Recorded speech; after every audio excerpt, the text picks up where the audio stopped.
Vamos então dar sequência ao nosso estudo da Gênese, os milagres e as predições segundo o Espiritismo.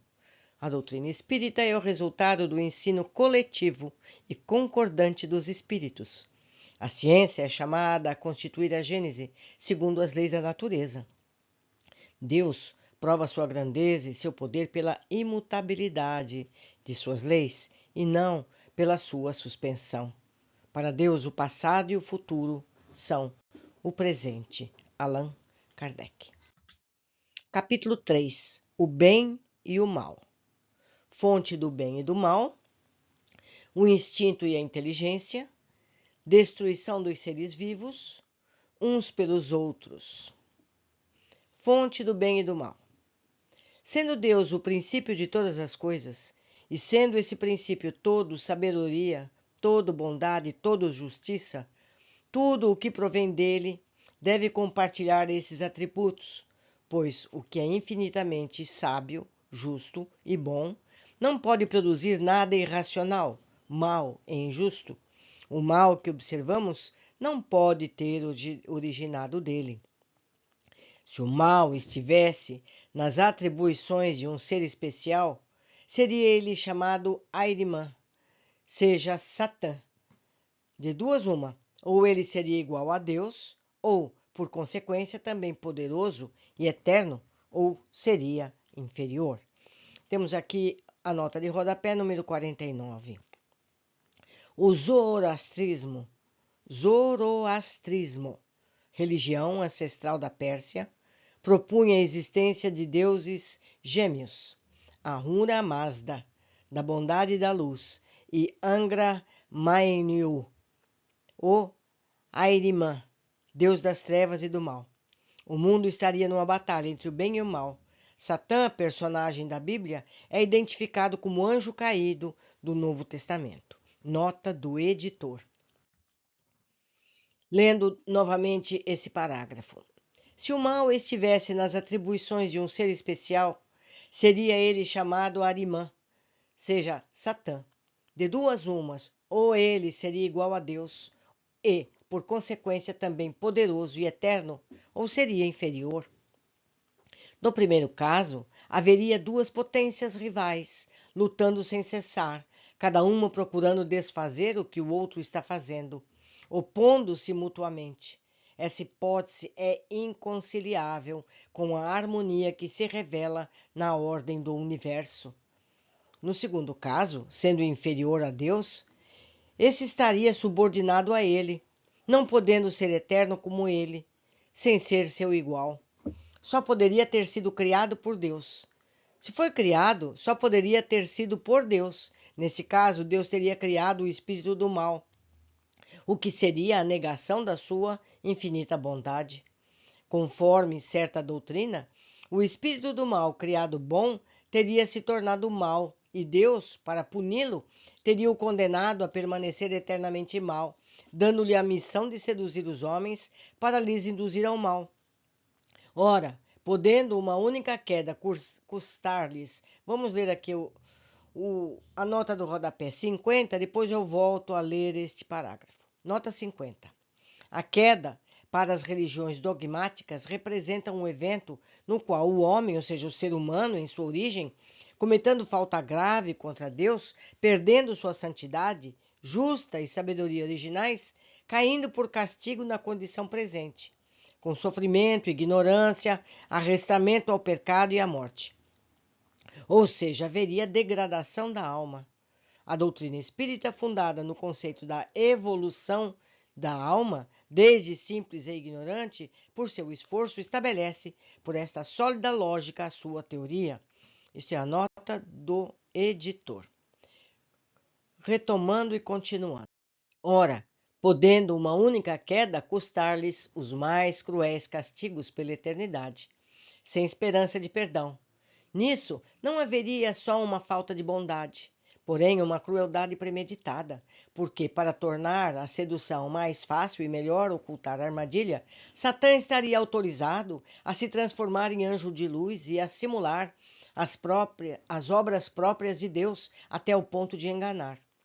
Assim, haveria mais iniquidade e imprevidência da parte de Deus, porque dando toda a liberdade para Satã emergir das trevas e se entregar aos prazeres mundanos para arrastar os seres humanos, o provocador do mal seria menos punido que as vítimas de suas artimanhas, pois estas, caindo por fraqueza, uma vez no abismo, não mais podem sair.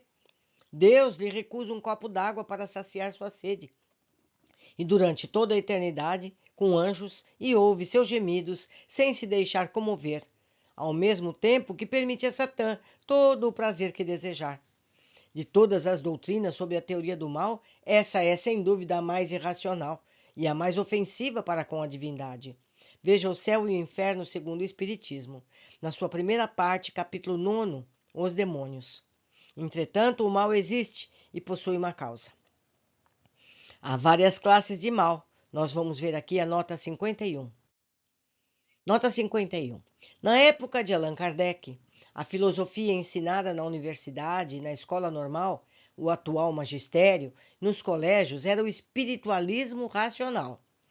Na disciplina de moral teórica, uma das ciências filosóficas, ensinava-se a diferença entre o mal físico e o moral, para demonstrar uma revolucionária teoria fundamentada na liberdade pessoal, contrária ao dogma da queda e do castigo divino das religiões ancestrais e da coação extrema pelo materialismo. O mal físico consiste em dor, doença, morte.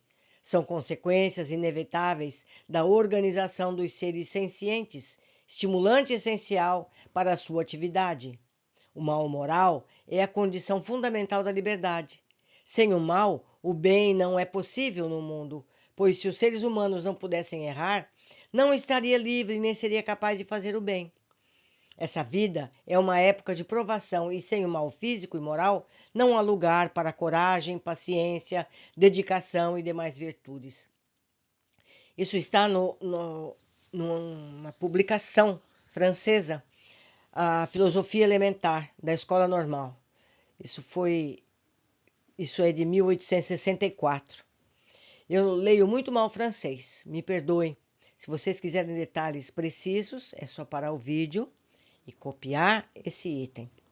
Seguindo com a nota 51. A teoria moral espírita foi um desenvolvimento do espiritualismo racional.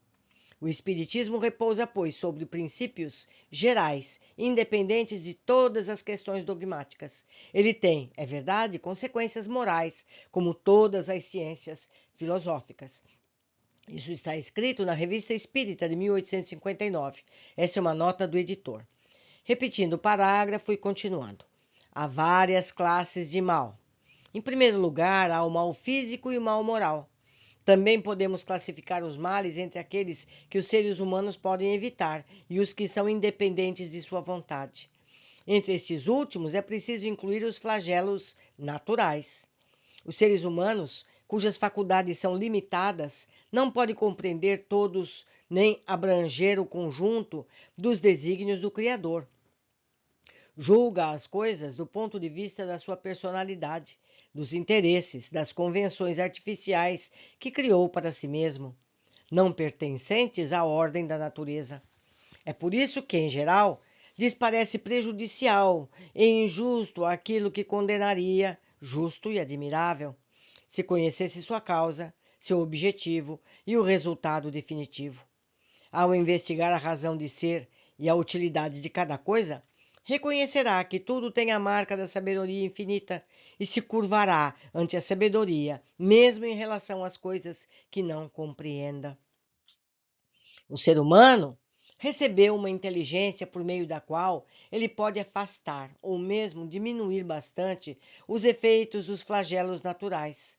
Quanto mais conhecimento adquire e avança na civilização, menos essas calamidades são desastrosas. Com sábia organização social, poderá até mesmo neutralizar seus efeitos, quando não puderem ser totalmente evitados. Dessa forma, para os mesmos flagelos, que são úteis na ordem geral da natureza e para o futuro, mas que nos atacam no presente, Deus deu ao homem, ou seja, ao ser humano, com as faculdades com as quais dotou seu espírito, os meios de paralisar seus efeitos. Assim, o homem, o ser humano, limpa regiões insalubres, neutraliza os miasmas pestilentos. E temos aqui uma nota de rodapé, número 52. No século XIX, ainda havia a teoria, hoje superada, da existência de partículas causadoras das doenças. Na atmosfera que nos cerca, aparecem muitas vezes partículas que, respiradas com o ar, podem prejudicar gravemente a saúde. E essas partículas que se dá o nome miasmas. Revista Popular, primeiro volume, Lisboa, Imprensa Nacional, 1849, em sua página 210.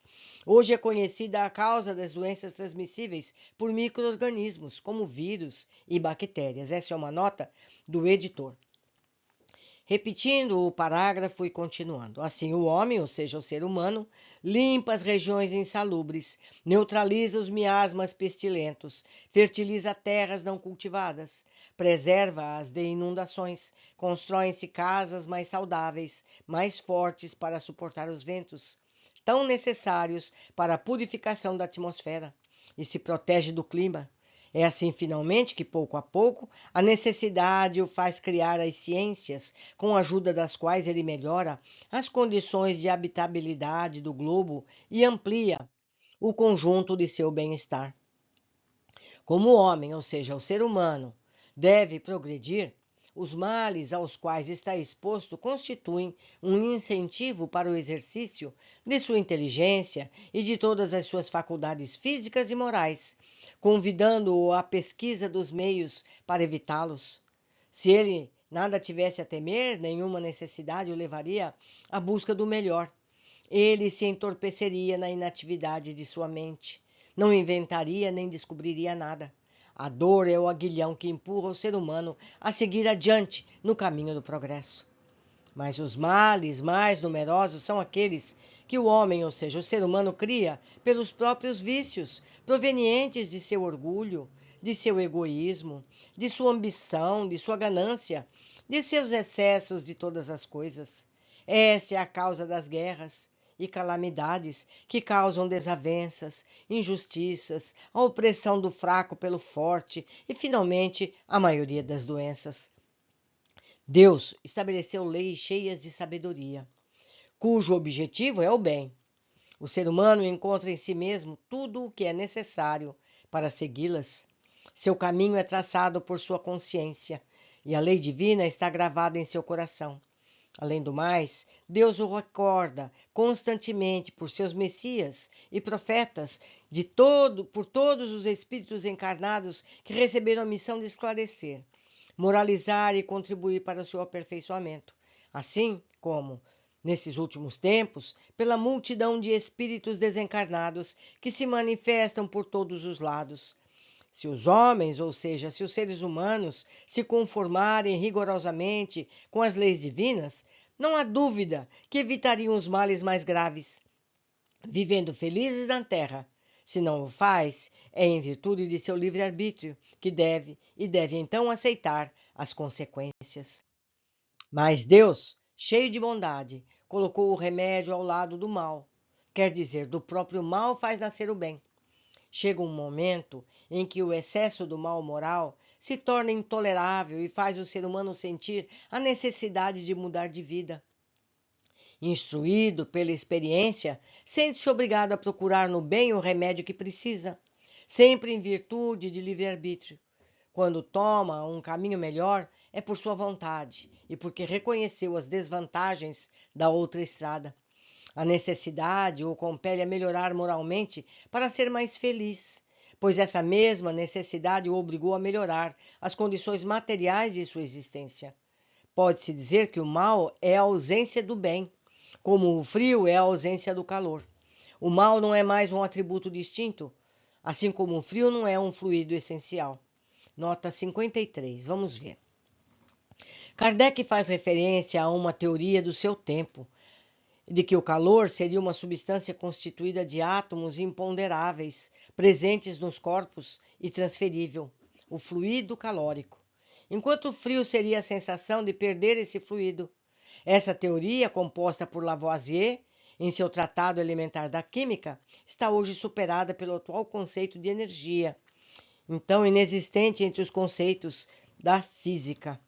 É importante, ao estudar as obras de Allan Kardec, contextualizar seu cenário cultural nos recursos da história e da filosofia das ciências, para compreender suas referências, respeitando a cronologia para não cair em anacronismos. Essa é uma nota do editor. Repetindo o parágrafo e continuando.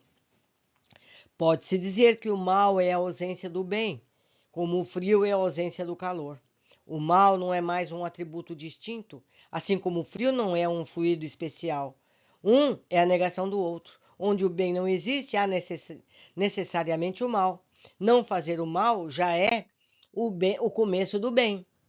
Deus só quer o bem. O mal somente vem pelo ser humano.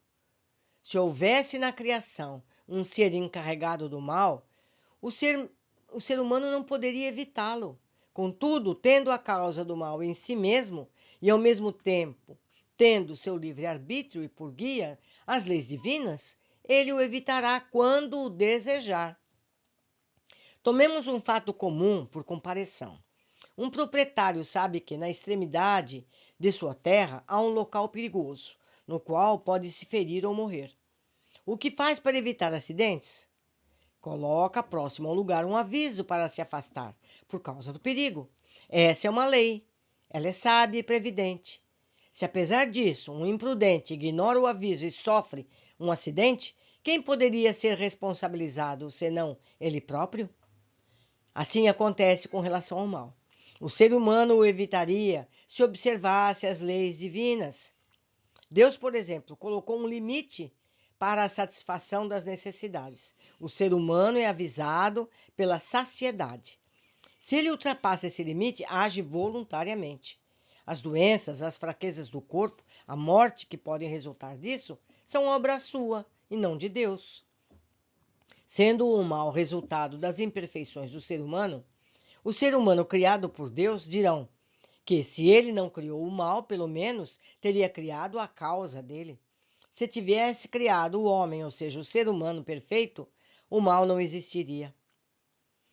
E se o ser humano tivesse sido criado perfeito, estaria fatalmente inclinado ao bem. Agora, em virtude de seu livre-arbítrio, não tende fatalmente nem para o bem nem para o mal. Deus quis que ele fosse submetido à lei do progresso e que esse progresso fosse fruto do próprio trabalho, a fim de que o mérito fosse seu, mesmo tendo a responsabilidade pelo mal que pratica por sua vontade.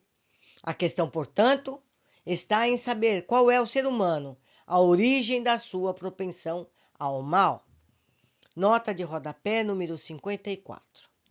O erro consiste em pretender que a alma tenha saído perfeita das mãos do Criador, quando ele, ao contrário, quis que a perfeição fosse o resultado do refinamento gradual do espírito e de sua própria obra.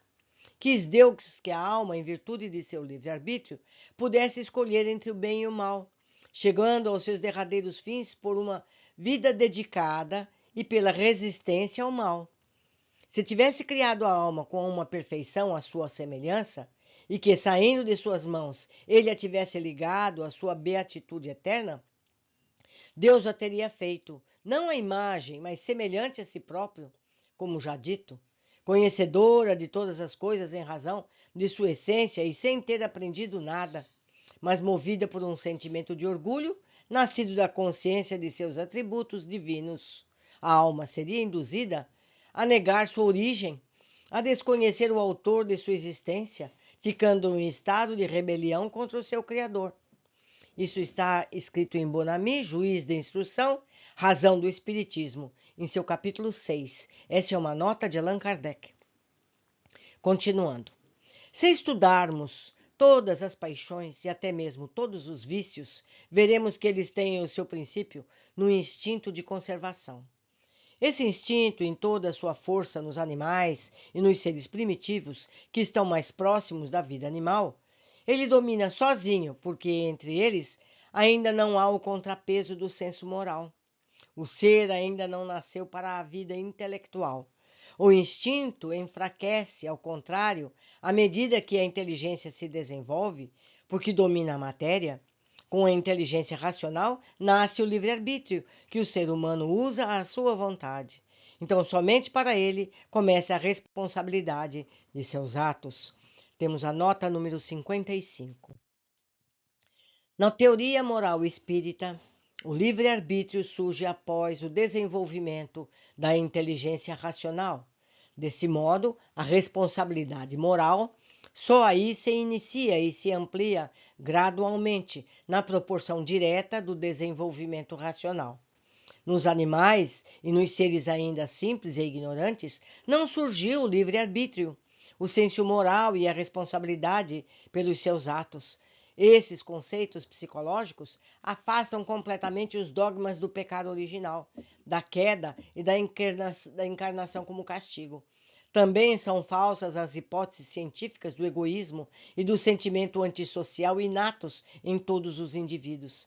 Traz alento, pois quanto a maior a inteligência, maior a responsabilidade. Por fim, para uma evolução moral plena na humanidade, é necessário garantir para todos os indivíduos as oportunidades do desenvolvimento racional pela educação. Nota do editor. Continuando a leitura. O destino do espírito é a vida espiritual, mas nas primeiras fases da sua existência corporal, ele só possui necessidades materiais para satisfazer. Com essa finalidade, o exercício das paixões é uma necessidade para a conservação da espécie e dos indivíduos, materialmente falando. Porém, saindo desse período, possui outras necessidades, a princípio semi-morais, semi-materiais e depois exclusivamente morais. É então que o espírito domina a matéria. Na medida em que se liberta do seu jugo, avança pela vida adequada e se aproxima do seu destino final. Se, ao contrário, deixar-se dominar pela matéria, se atrasa, se identifica com os irracionais. Nessa situação, o que antes era um bem, por ser uma necessidade da sua natureza, torna-se um mal. Não só por não ser mais uma necessidade, mas porque se torna nocivo para a espiritualização do ser. Por isso, o mal é relativo e a responsabilidade é proporcional ao seu grau de adiantamento. Todas as paixões têm sua utilidade providencial, sem o que Deus teria feito algo inútil e nocivo. É o abuso que constitui o mal. O ser humano abusa conforme seu livre-arbítrio. Mais tarde, esclarecido pelo próprio interesse, ele escolhe livremente entre o bem e o mal. Capítulo: O instinto e a inteligência. Qual a diferença entre o instinto e a inteligência? Onde termina um e começa outro? O instinto é uma inteligência rudimentar, ou uma faculdade distinta, um atributo exclusivo da matéria. Nota 56. A psicologia experimental foi uma das ciências filosóficas do século XIX e dotava a definição de ser humano como uma alma encarnada. Desde as pesquisas de Maine e Byron, diferindo na atualidade, essa ciência adotava o espiritualismo como fundamento teórico. A partir de 1830, tomou lugar na Universidade de Paris e, progressivamente, tornou-se disciplina curricular oficial das escolas normais e dos colégios. Para esses acadêmicos espiritualistas, o instinto e as paixões, o prazer e a dor estão circunscritos à vida animal do ser humano, enquanto a inteligência é uma das faculdades da alma, assim como o livre-arbítrio e a imaginação. Desse modo, a liberdade e o dever são fundamentos da moral, e não a submissão à divindade como pregavam as religiões. Mas, como essas faculdades surgiram? O que diferencia a alma humana dos animais? Paul Janet afirma: nada tão obscuro como a origem do instinto. Contentemo-nos em verificá-lo como um fato incontestável. Demais, essa é a única função da psicologia. Não havia meios nem acesso aos fatos para encontrar respostas. O Espiritismo, surgindo no momento certo, veio enriquecer esse estudo com um importante significado. Allan Kardec deu à sua revista espírita a designação de Jornal de Estudos Psicológicos.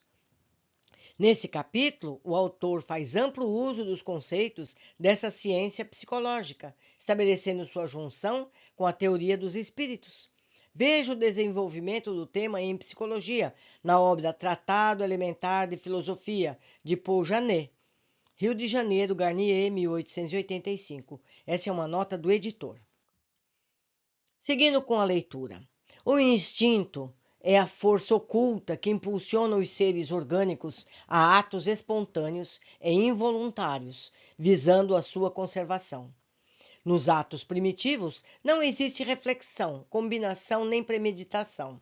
É assim que a planta procura o ar, volta-se para a luz, encaminha suas raízes para a água e a terra nutritiva, que a flor se abre e se fecha alternadamente, conforme a necessidade, que as plantas trepadeiras se enroscam em volta do apoio ou se penduram com suas gavinhas.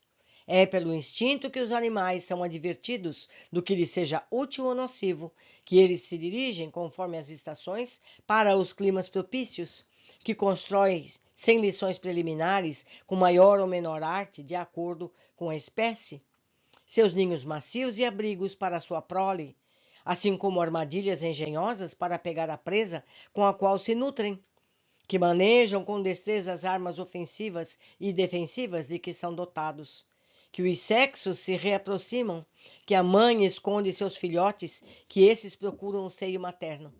Entre os seres humanos, o instinto o domina exclusivamente no começo da vida.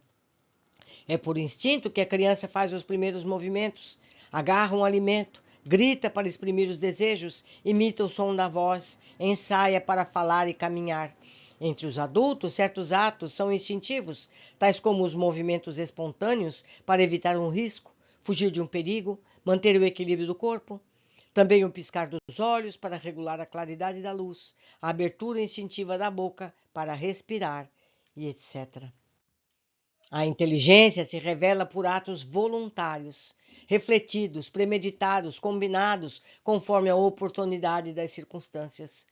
É incontestavelmente um atributo exclusivo da alma. Todos os atos mecânicos são instintivos. O ato que denota reflexão e combinação é inteligente. Um é livre, o outro não. O instinto é um guia seguro, que jamais se engana. A inteligência, pelo simples fato de ser livre, ocasionalmente está sujeita a erros. Se o ato instintivo não tem o caráter do ato inteligente, ele revela, entretanto, uma causa inteligente, essencialmente previdente. Admitindo-se que o instinto procede da matéria, torna-se forçoso admitir que a matéria seja inteligente, até mais inteligente que previdente que a alma, já que o instinto não se engana, ao passo que a inteligência se engana.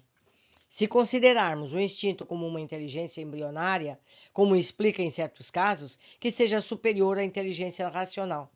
Temos aqui uma nota 57. Depois eu repito o que vem a seguir. Nota 57. O João de Barro é um pássaro do Brasil. Constrói seu complexo ninho sem calcular ou planejar por uma inteligência racional. Age apenas por instinto, mas sua obra denota grande complexidade. Sim, ela é feita em espiral para que os animais não possam pegar a sua cria lá dentro. É interessante. Continuando. Se considerarmos o instinto como uma inteligência embrionária, como explicar em certos casos que seja superior à inteligência racional? O que lhe dá a possibilidade de executar coisas que ele próprio não pode produzir? Se ele é um atributo de um princípio espiritual especial, o que vem a ser esse princípio? Depois que o instinto se apaga, esse princípio seria destruído? Se os animais são dotados só de instinto, seu futuro fica sem saída, seus sofrimentos não teriam nenhuma compensação, isso não estaria conforme a justiça e a bondade de Deus. Conforme outro sistema, o instinto e a inteligência teriam um só e um mesmo princípio. Chegado a certo grau de desenvolvimento, esse princípio, que inicialmente teria apenas as qualidades do instinto, sofreria uma transformação, que lhe daria as qualidades da inteligência livre. Receberia, numa palavra, o que se convencionou chamar de centelha divina. Essa transformação não seria súbita, mas gradual, de tal modo que durante certo período estariam misturadas as duas aptidões, a primeira diminuindo à medida que a segunda aumentasse. Nota de rodapé número 58. O desenvolvimento gradual da inteligência, ao mesmo tempo que o instinto decresce, coloca em novo patamar o entendimento do ser humano, diferenciando-o dos animais, considerando uma só vida. Tanto o dogma religioso quanto o materialismo não encontram explicações para a diversidade dos seres humanos, uns dominados pelos instintos, outros senheiros de si mesmo. Sendo a inteligência uma conquista progressiva, fruto do esforço pessoal, desde as primeiras vidas humanas, a humanidade caminha para o progresso global, justificando a inadiável e imprescindível oferta da educação para todos. Nota do editor. Continuando. Enfim, uma outra hipótese que, de resto, se alia perfeitamente à ideia de unidade de princípio, resulta do caráter essencialmente previdente do instinto e concorda com o que o Espiritismo nos ensina quanto às relações do mundo espiritual com o corporal. Sabe-se atualmente que alguns espíritos desencarnados têm como missão velar pelos encarnados, dos quais se convertem em protetores e guias, que os envolvem com seus eflúvios fluídicos e que o ser humano atua, frequentemente, de maneira inconsciente sobre a ação desses eflúvios. Sabe-se ainda que o instinto, por si mesmo, produz atos inconscientes, predomina nas crianças e, em geral, entre os seres nos quais a razão é frágil. Ora, de acordo com essa hipótese, o instinto não seria um atributo nem da alma nem da matéria. Ele não pertenceria ao ser vivo, mas seria efeito da ação direta dos protetores invisíveis que supririam a imperfeição da inteligência, provocando eles próprios os atos inconscientes necessários à conservação do ser. Seria como um andador que sustenta a criança que ainda não sabe andar. Mas, do mesmo modo que a criança deixa de usar o andador gradualmente à medida que ganha equilíbrio, os espíritos protetores deixam seus protegidos liberados à medida que se tornam aptos a se guiar pela própria inteligência.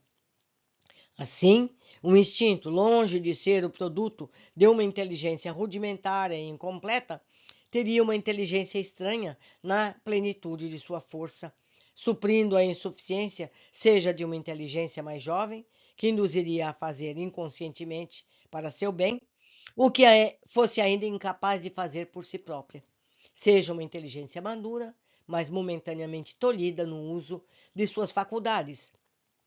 Assim acontece com o ser humano durante a infância e nos casos de idiotice e de afecções mentais.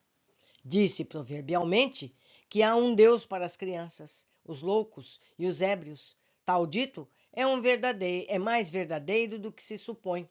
Se Deus não é senão o espírito protetor que vela pelo ser incapaz e se proteger pela própria razão. Nessa ordem de ideias, podemos ir mais longe.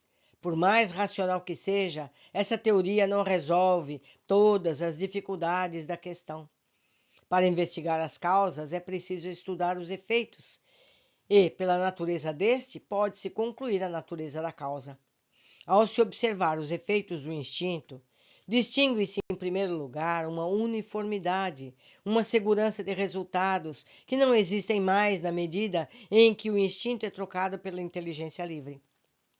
Além disso, reconhecemos uma profunda sabedoria na adequação tão perfeita e constante das faculdades instintivas às necessidades de cada espécie. Essa uniformidade não poderia existir sem a unidade de pensamento e, por consequência, com multiplicidade das causas ativas. Ora, em consequência do progresso que as inteligências individuais realizam incessantemente, há entre elas uma diversidade de aptidões e vontades incompatível com esse conjunto tão perfeitamente harmonioso que se produziu desde a origem dos tempos e em todas as regiões, com regularidade e precisão matemáticas, sem jamais falhar. Essa uniformidade, no resultado das faculdades instintivas, é um fato característico que implica forçosamente na unidade da causa. Se essa causa fosse um fato característico que implica forçosamente na unidade da causa, se essa causa fosse inerente a cada individualidade, haveria tanta variedade de instintos quanto de indivíduos, desde os vegetais até o ser humano. Um efeito geral, uniforme e constante deve ter uma causa geral, uniforme e constante. Um efeito que revele sabedoria e previdência deve ter uma causa sábia e previdente. Ora, uma causa sábia e previdente, sendo necessariamente inteligente, jamais poderá ser exclusivamente material. Não se encontrando nas criaturas encarnadas ou desencarnadas as qualidades necessárias para produzir tal resultado, é preciso ir mais alto, isto é, ao próprio Criador. Se nos atermos à explicação que foi dada sobre a maneira como se pode conceber a ação providencial, veja o capítulo 2, item 25, considerando todos os seres penetrados do fluido divino, soberanamente inteligente, compreende-se a sabedoria previdente e a uniformidade que presidem a todos os movimentos instintivos para o bem de cada um. Essa solicitude é tanto mais ativa quanto menor a quantidade de recursos que o indivíduo possui em si mesmo e em sua inteligência. É por isso que ela se mostra maior e mais absoluta entre os animais e nos seres inferiores aos homens, ou seja, aos seres humanos. De acordo com essa teoria, compreende-se porque o instinto é sempre um guia seguro.